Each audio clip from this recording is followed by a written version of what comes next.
सोचते हैं कि इंडियन कॉन्स्टिट्यूशन यानी भारत का संविधान बहुत कॉम्प्लेक्स है। चलिए इस मिथ को आज तोड़ते हैं। आज हम इसकी नींव यानी पहले 11 आर्टिकल्स को इतना आसान बना देंगे कि आपके दिमाग में एकदम लॉक हो जाएगा। तो शुरू करें। देखिए, इसको समझने का सबसे बेस्ट तरीका क्या है। चलिए एक एनालॉजी से सोचते हैं। मान लीजिए कि इंडिया एक बहुत बहुत बड़ा घर है। अब हर घर का एक एड्रेस होता है, उसकी बाउंड्रीज होती हैं, है ना। और सबसे इंपॉर्टेंट, उस घर में कौन कौन रहेगा, यानी उसके मेंबर्स कौन होंगे। बस यही सारे रूल्स, घर का एड्रेस, बाउंड्री और उसके मेंबर्स, हमारे संविधान के पहले 11 आर्टिकल्स में ही फिक्स कर दिए गए हैं। तो सबसे पहले चलिए इस घर के एड्रेस और इसके ब्लूप्रिंट को समझते हैं। ये सारी डिटेल्स कवर होती हैं पहले 4 आर्टिकल्स में, यानी आर्टिकल्स 1 से लेकर 4। आर्टिकल 1 ये सीधे सीधे हमारे देश को उसका नाम देता है, इंडिया यानी भारत, और कहता है कि ये एक यूनियन ऑफ स्टेट्स होगा। पता है, यहाँ जो यूनियन वर्ड यूज हुआ है ना, वो छोटा मोटा शब्द नहीं है। इसका मतलब है कि इंडिया के स्टेट्स एक अग्रीमेंट से नहीं जुड़े हैं, बल्कि हम एक हैं और कोई भी स्टेट इस यूनियन से अलग नहीं हो सकता, एवर। अब आते हैं आर्टिकल 2 पर। ये पार्लियामेंट को एक सुपर पावर देता है। कौन सी? नए स्टेट्स को इंडिया में शामिल करने की। मतलब अगर कोई नया मेंबर इस फैमिली में जुड़ना चाहे तो पार्लियामेंट दरवाजा खोल सकती है और अपने परिवार को और बड़ा कर सकती है। और आर्टिकल 3 ये तो जैसे घर के अंदर रेनोवेशन की पावर देता है। इसके हिसाब से पार्लियामेंट देश के अंदर जो स्टेट्स पहले से हैं उनकी बाउंड्रीज को बदल सकती है, उनका एरिया छोटा या बड़ा कर सकती है, यहां तक कि उनका नाम भी बदल सकती है। सिंपल। तो फिर आर्टिकल 4 क्या करता है? वेल, ये बेसिकली एक प्रोसीजरल शॉर्टकट है। ये कहता है कि आर्टिकल 2 और 3 के अंदर जो भी चेंजेस होंगे उनके लिए कॉन्स्टिट्यूशन में कोई बड़ा अमेंडमेंट यानी 368 के तहत संशोधन करने की जरूरत नहीं है। ये काम पार्लियामेंट एक सिंपल मेजॉरिटी से ही कर सकती है। तो ये था हमारे देश का पूरा एड्रेस और ब्लूप्रिंट। अच्छा, घर का एड्रेस और बाउंड्री तो फिक्स हो गई, लेकिन अब सबसे बड़ा सवाल, इस घर में रहेगा कौन, यानी भारत का नागरिक कौन होगा? इसका जवाब मिलता है हमें संविधान के अगले हिस्से में, आर्टिकल्स 5 से 11। तो आर्टिकल 5 ये बेसिकली उस दिन की बात करता है जब संविधान लागू हुआ। ये समझ लीजिए कि ये ओरिजिनल फैमिली मेंबर्स की एंट्री लिस्ट थी कि उस शुरुआती दिन पर भारत का नागरिक कौन कौन माना जाएगा। अब हम सब जानते हैं कि पार्टीशन एक बहुत बड़ा इवेंट था। तो आर्टिकल 6 उन लोगों के लिए बनाया गया जो उस समय पाकिस्तान से माइग्रेट करके इंडिया आए थे। उन्हें सिटीजनशिप कैसे दी जाएगी, उसके सारे नियम इसमें लिखे हैं। आर्टिकल 7 ये थोड़ा और कॉम्प्लेक्स केस है। ये उन लोगों के लिए है जो पहले यहां से पाकिस्तान गए, लेकिन फिर उनका मन बदला और वो वापस इंडिया लौट आए।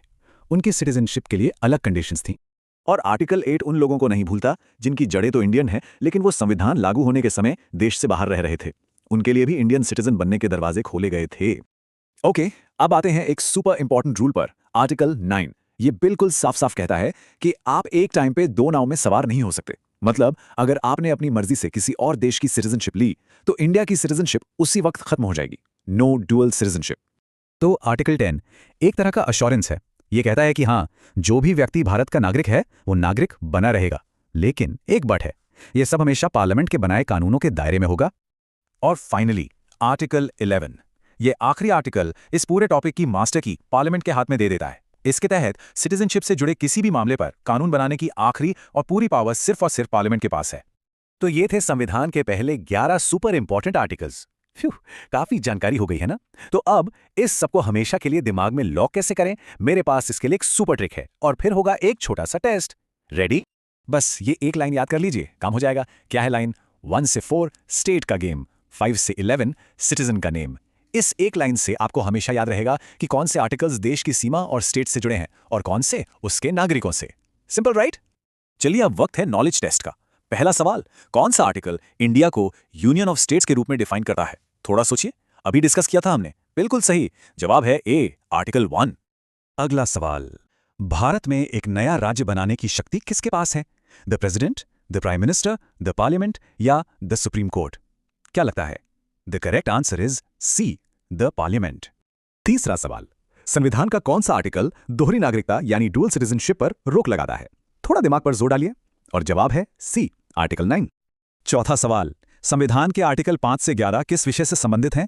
अभी जो ट्रिक बताई थी उसे याद कीजिए, सिटीजन का नाम। तो सही जवाब है बी, सिटीजनशिप।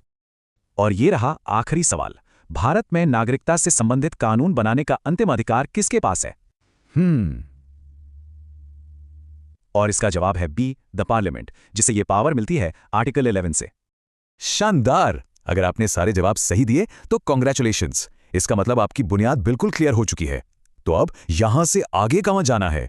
जाने से पहले एक बात हमेशा याद रखिएगा, अगर ये 11 आर्टिकल आपके क्लियर हो गए तो समझ लीजिए कि इंडियन पॉलिटी का 50% बेस आपने स्ट्रॉन्ग कर लिया है। यही वो नींव है जिस पर पूरा संविधान का स्ट्रक्चर खड़ा है। तो अगला टॉपिक क्या होना चाहिए, ये डिसीजन आपका है। कमेंट्स में बताइए। अगर आप फंडामेंटल राइट्स यानी मूल अधिकार जो हैं आर्टिकल्स 12 से 35 समझना चाहते हैं तो लिखिए 1235। और अगर आप सिटीजनशिप एक्ट का एक डीप डाइव, एक गहरा एनालिसिस चाहते हैं तो लिखिए सिटीजनशिप एक्ट। जिसके कमेंट्स सबसे ज्यादा, अगला विश्लेषण उसी पर होगा। Waiting for your response.